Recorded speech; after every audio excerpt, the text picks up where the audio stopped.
નમસ્કાર, CB24 news સાથે હું રેશમા આપનું સ્વાગત કરું છું। થોડાક દિવસો પહેલા કેન્દ્રીય ગૃહમંત્રી અમિત શાહ દ્વારા સંસદમાં ડોક્ટર બાબા સાહેબ આંબેડકરને લઈને આપેલા નિવેદનથી ઠેર ઠેર વિરોધ ચાલી રહ્યો છે। ત્યારે ખોખરામાં બાબા સાહેબ આંબેડકરની પ્રતિમાને ખંડિત કરી નુકસાન પહોંચાડવાનો પ્રયાસ કરવામાં આવ્યો છે। પ્રાપ્ત માહિતી અનુસાર અમદાવાદ શહેરના ખોખરા વિસ્તારમાં આવેલી જયંતિ વકીલની ચાલીની બહાર બાબા સાહેબ આંબેડકરની પ્રતિમા મૂકવામાં આવી છે, જેને કેટલાક અસામાજિક તત્વો દ્વારા આંબેડકર સાહેબની પ્રતિમાનું નાક તોડી નાખવામાં આવ્યું છે। કેટલાક બાબા સાહેબ આંબેડકરની પ્રતિમાનું નાક તોડી નાખવામાં આવતા જ લોકોમાં રોષ જોવા મળી રહ્યો છે।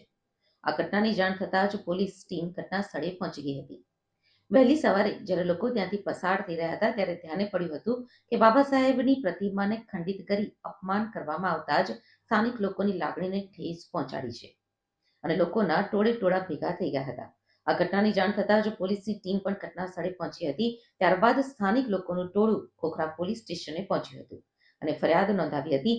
પોલીસે પણ અજાણ્યા શખ્સો વિરુદ્ધ ફરિયાદ નોંધી વધુ તપાસ હાથ ધરી છે। બાબા સાહેબ આંબેડકરની મૂર્તિ વિશ્વ વિભૂતિ અને ભારત રત્ન સન્માનિત ડોક્ટર બાબા સાહેબ આંબેડકરની મૂર્તિને આજે જયંતિ વકીલની ચાલી પાસે સ્થાનિકો નહીં ફાળાથી બનાવેલી જે મૂર્તિ છે એને ખંડિત કરીને દેશના ગૃહમંત્રીએ જે પ્રમાણે બાબા સાહેબ આંબેડકર માટે અપમાનજનક ખેદજનક ટિપ્પણી કરી હતી અને એના વિરોધમાં જે ભારતભરમાં જે વિરોધ ચાલુ થયો છે મુદ્દાને ડાયવર્ટ કરવા માટે ક્યાંક ને ક્યાંક અમદાવાદ શહેરની શાંતિપ્રિય જનતાને દોહળવા માટેનો શાંતિ દોહળવાનો એક હિન્ન પ્રયાસ અહીંના કોઈ અસામાજિક તત્વો દ્વારા થયો છે।